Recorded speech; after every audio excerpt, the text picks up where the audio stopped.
Bonjour à tous, je suis actuellement à Shenzhen dans le sud de la Chine, pas très loin de Hong Kong. Cette semaine, j'accompagne un producteur de vin alsacien qui vient faire une tournée commerciale auprès d'importateurs chinois. Concrètement, j'organise auprès des acheteurs directement, je présente le domaine, on fait la dégustation ensemble, on échange sur les prix, sur les positionnements et sur les attentes du marché. Et puis, on essaie de développer le business ensemble. Ce que je peux vous dire, c'est que vendre du vin français en Chine en 2026, ça n'a plus grand-chose à voir avec ce qu'on a connu les années précédentes. Malgré tout, la Chine, ça reste un marché avec de vraies opportunités. On peut aussi avoir un marché beaucoup plus exigeant, plus prudent, plus transparent sur les prix et beaucoup plus concurrentiel. Je m'appelle Jean-Charles Letellier, fondateur de Vinifield. J'aide les producteurs de vin, champagne et spiritueux à développer leurs ventes sur les pays asiatiques, notamment la Chine, Hong Kong et toute l'Asie du Sud-Est. Je les accompagne sous différentes formes, représentation sur les salons, tournée commerciale et l'accompagnement export. L'objectif est très simple, aider les producteurs français à ne pas simplement montrer leurs bouteilles, mais à construire une véritable stratégie commerciale et surtout à vendre. Dans cette vidéo, je vais vous partager ce que les importateurs chinois recherchent réellement aujourd'hui, ce que j'observe sur le terrain, et pourquoi organiser une tournée commerciale en Asie, à Shenzhen, pourquoi je suis venu ici avec un producteur français. Tout simplement parce que vendre en Chine, il faut encore, bien sûr, aller à la rencontre des acheteurs. Bien sûr, depuis la France, on peut envoyer des mails, on peut envoyer des WeChat, on peut transmettre des catalogues, des fiches techniques, des listes de prix ou des présentations du domaine, bien sûr. Mais il faut bien comprendre qu'un importateur chinois, il reçoit énormément de propositions. Des propositions qui viennent de France, d'Italie, d'Espagne, du Chili, d'Australie, Nouvelle-Zélande, mais également de producteurs locaux, chinois qui deviennent de plus en plus agressifs. Donc quand vous êtes juste simplement email par rapport à d'autres producteurs, eh bien ça devient difficile d'attirer l'attention. En revanche, lorsque vous venez sur place, lorsque vous prenez le temps de les rencontrer, de faire déguster les produits, eh bien là tout de suite on a des opportunités qui se débloquent. C'est exactement le principe d'une tournée commerciale que je fais avec mes producteurs. Ici à Shenzhen, j'organise plusieurs rendez-vous ciblés avec des importateurs et des distributeurs. Le producteur est avec moi, les vins sont sur la table. Je suis là pour présenter le domaine en mandarin et faciliter vraiment les échanges, expliquer les produits, comprendre les réactions des clients, poser les bonnes questions commerciales et identifier les bonnes opportunités. L'export, c'est pas seulement prendre une bouteille française et essayer de l'envoyer à l'autre bout du monde. C'est vraiment comprendre si le produit il a vraiment sa place sur le marché local. Premier constat, la qualité du vin ne suffit plus. C'est-à-dire qu'en fait, aujourd'hui, une qualité bonne, très bonne, soit effectivement une première base de départ pour développer l'export. Évidemment, si le vin n'est pas bon, c'est très compliqué. Mais un importateur chinois, il peut parfaitement déguster le vin, l'apprécier, reconnaître sa qualité, et puis décider de ne pas l'acheter. Pourquoi? Parce que après la dégustation, il ne réfléchit pas uniquement avec ses émotions ou ses préférences personnelles. Il réfléchit comme un professionnel. Il va se demander à quel prix je pourrais vendre ce vin-là ou ce spiritueux-là. Quel type de client? Est-ce que c'est plutôt destiné à la restauration, à un caviste, à un distributeur, à une clientèle privée? Quelle marge je peux dégager? Est-ce que mes clients vont bien comprendre ces produits? Est-ce que je peux commencer avec une petite quantité pour limiter mes risques? Est-ce que le producteur est capable de suivre dans la durée? Et donc c'est là que certains producteurs français font encore une erreur. Ils pensent parfois que leur vin est excellent et que leur domaine a une belle histoire, ou parce que l'appellation est très connue et que la commande va naturellement suivre. Aujourd'hui, ce n'est plus suffisant. La qualité, bien sûr, ouvre les portes, ça permet d'avancer, c'est la cohérence commerciale, hein, le bon produit au bon prix, le bon client, avec une stratégie de suivi claire. Le deuxième constat, les vins d'Alsace aujourd'hui ont de vraies opportunités en Asie. Je pense sincèrement que l'Alsace a de belles cartes à jouer en Chine notamment, et dans le reste de l'Asie. Pourquoi? Parce que les vins d'Alsace ont des profils aromatiques qui peuvent tout à fait répondre aux évolutions de consommation d'aujourd'hui. On va prendre le Riesling par exemple. C'est un vin qui est frais, qui est précis, qui a une belle acidité, qui peut très bien accompagner la gastronomie asiatique, les poissons, les fruits de mer, ou même certains plats légèrement épicés. Prenons le Gewürztraminer. Son caractère aromatique, floral, parfois exotique, rend effectivement la dégustation très intéressante pour les consommateurs qui cherchent des vins faciles à identifier. Il y a aussi le crémant d'Alsace. Les bulles restent un univers assez intéressant parce qu'elles sont festives, accessibles et adaptées aux célébrations, aux restaurants et aux événements. Enfin, les grands crus peuvent jouer un rôle assez différent. celui notamment du côté premium, plus confidentiel, destiné à une restauration plutôt haut de gamme ou à des dégustations privées. Mais le point le plus important, c'est ce qu'il ne faut pas arriver avec un importateur chinois avec 20 références ou 25, ça crée trop de confusion. Dans un premier rendez-vous, je conseille toujours d'arriver avec une gamme courte et très claire, lisible. Par exemple, une référence accessible avec un prix capable de générer tout de suite une première réaction. Une référence différenciante qui permet au domaine de sortir du lot. Éventuellement une référence premium qui valorise l'image de la marque. L'importateur doit comprendre immédiatement ce qu'il doit acheter. Pourquoi? Parce qu'il va se mettre à la place de quelqu'un qui va le vendre à ses clients. Troisième constat, c'est que le prix est devenu absolument stratégique. L'enseignement est probablement l'un des plus importants, le prix est devenu central.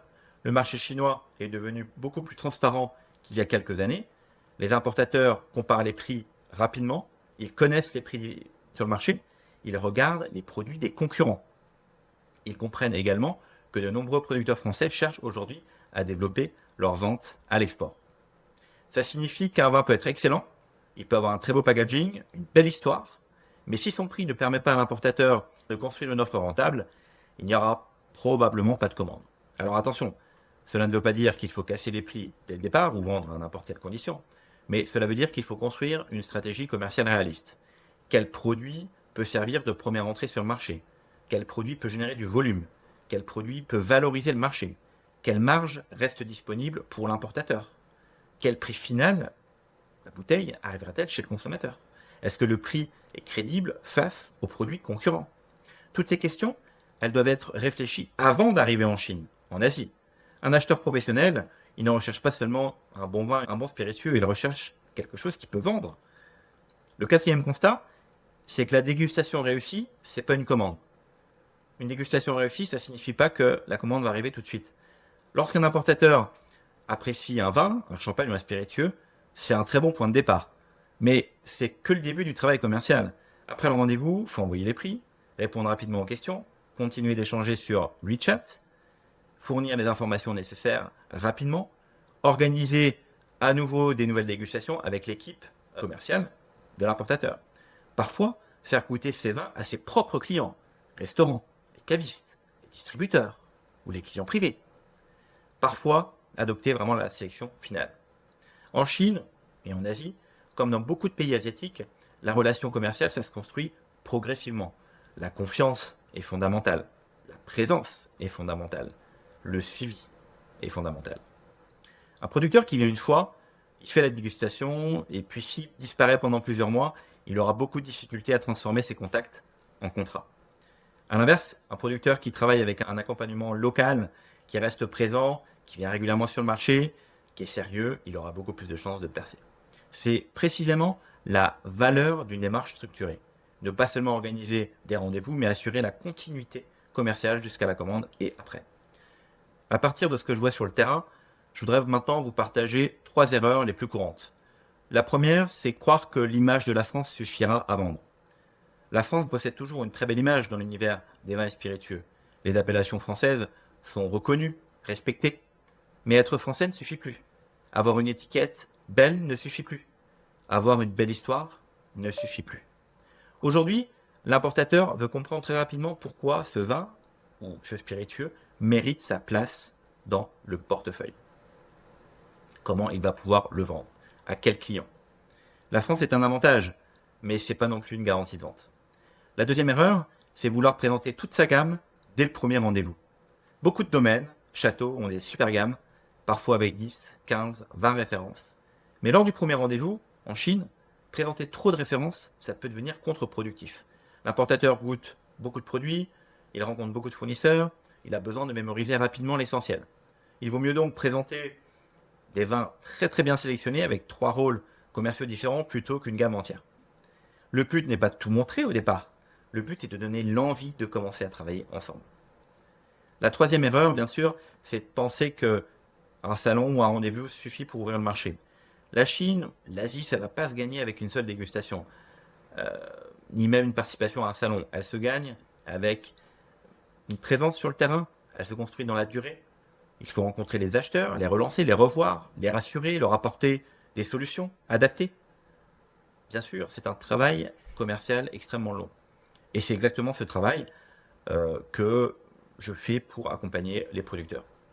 La prochaine étape pour moi, c'est Vinexpo Hong Kong, la semaine prochaine, du 26 au 28 mai. Et pendant ces 3 prochains jours, je vais représenter plusieurs producteurs de vins français, des champagnes, des spiritueux, auprès d'acheteurs professionnels asiatiques venus de toute la Chine, mais aussi du sud-est asiatique. Ça sera particulièrement intéressant parce que je vais pouvoir comparer les attentes des différents importateurs, rencontrer ici à Shenzhen, et puis voir un petit peu les différentes attentes de chaque pays. Quels produits vont attirer le plus d'intérêt? Est-ce que c'est les vins blancs et les effervescents qui vont continuer à se démarquer? Quel sera l'accueil du champagne et des spiritueux? Quel niveau de prix les acheteurs sont-ils vraiment prêts à accepter aujourd'hui? Donc je vais partager bien sûr ces enseignements après le salon, dans une prochaine vidéo, mais pour conclure, je dirais que la Chine reste un marché extrêmement important pour les producteurs français. C'est plus un marché facile, il faut arriver avec les bons produits, avec des prix cohérents et avec surtout une gamme claire. Et bien sûr, le discours commercial adapté pour pouvoir faciliter les démarches. Et bien sûr, avoir une capacité réelle à pouvoir suivre les clients dans la durée. Le temps où il suffisait d'être un producteur français avec quelques belles bouteilles, obtenir quelques commandes rapidement, c'est maintenant terminé. Aujourd'hui, la qualité du produit va ouvrir les premières portes et c'est l'exécution commerciale qui va permettre de signer les commandes. Si vous êtes producteur de vin, champagne, spiritueux et que vous souhaitez comprendre comment développer concrètement vos ventes en Asie, je vais continuer à vous partager ce que j'observe réellement sur le terrain, les tendances du marché, les attentes des importateurs, les erreurs à éviter et les méthodes qui permettent